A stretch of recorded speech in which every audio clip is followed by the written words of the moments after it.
ভাগ্নেটার মা মারা গেল। মারা যাওয়ার পরে অনেক কষ্ট করে পড়ালেখা করাইতাছি। ভাগ্নেটাও ভালো, অনেক ভালো, পড়ালেখা ঠিকঠাক মতন করতেছে। কি করবো আর, আল্লাহ যদি রহমত করে একটা ফল পামুই, কি করবো। আসসালামু আলাইকুম। ওয়ালাইকুম সালাম। ভাগ্নে কই যাও? কলেজে যেতেছি মামা। আচ্ছা ভাগ্নে, ভালো করে লেখাপড়া করো।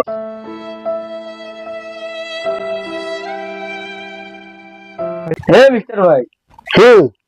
ওই যে আপনার বাড়ির পাশে নাম কি জানি, হেলাল ভাই। হেলাল ভাই, শুনছি হেলাল ভাইয়ের ভাগিনাটা ভালোই পড়ালেখা ও করতেছে। আমি তো হেডে করে যেতেছি, আপনি হেডে করে যাবেন। সব পুরো এলাকা চুরি হয়েছে যে হেলাল মানে। আরে তোমাদের কি অবস্থা?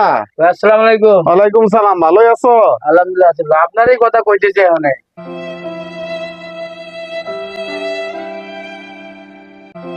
কি আমারে নিয়ে তোমরা গল্প করো আবার? বলো তো কি বলতেছি। ওই আরে আপনার ভাই। বাইক নাক নিয়ে এই গল্প করতেছে যে। ও আমার ভাগ্নেকে, যাক আলহামদুলিল্লাহ, আমার ভাগ্নেটা অনেক ভালো, অনেক মেধাবী, ভালো পড়ালেখা করতেছে। আমিও কষ্ট করতেছি ভাই, আমার ভাগ্নেটা যদি ভালো মা মরা ছেলে। আমিও কষ্ট করতেছি, ভাগ্নেও পড়ালেখা ভালোই করতেছে। তোমরা সবাই দোয়া করো আমার ভাগ্নের জন্য। ভাই অবশ্যই দোয়া তো থাকবেই। এই মামাটা কই গেল রে? মামাটা খুঁজে পাইতেছি না এখন।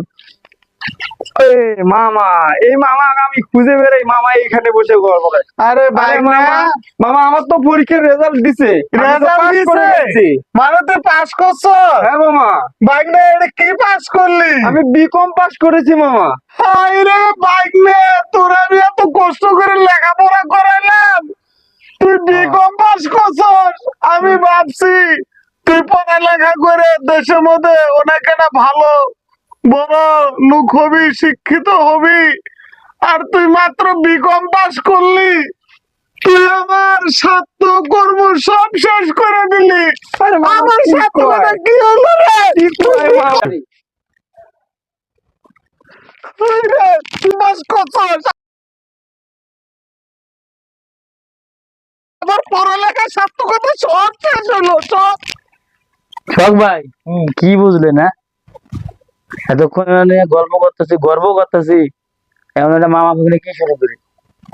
ওরাই ভালো জানে, ওরাই ভালো জানে। সেইটাই তো দেখতেছি। হুম।